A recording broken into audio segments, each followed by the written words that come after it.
Nei prossimi fine settimana sono in programma le elezioni del segretario federale del presidente della Lega, un congresso che vede Roberto Maroni in pole position, ma i militanti della Liga Veneta, che si considerano esponenti del primo partito nella regione, con Zaia governatore e numerosi sindaci e amministratori provinciali, chiedono ruoli di maggiore visibilità, specie rispetto ai lombardi.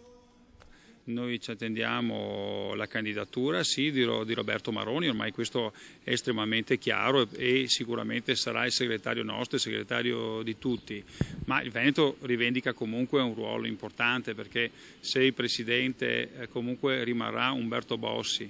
e il segretario Roberto Maroni, diventa una Lega lombardo-centrica. Quanto ai possibili nomi, nessuna ipotesi precisa, uomo o donna, forze nuove o conferme dei dirigenti attuali, l'importante è che uno dei 3 vice segretari, in particolare il vicario, che sarà quello con maggiori compiti e responsabilità, sia veneto, assecondando le aspettative del territorio. Dipende un po' la linea che seguirà il futuro segretario Roberto Maroni, se punterà a una linea di rinnovamento oppure di conferma dell'attuale classe dirigente, ma questo ovviamente dovrà farlo il futuro segretario federale. Spetta a lui scegliere i 3 vice segretari e il segretario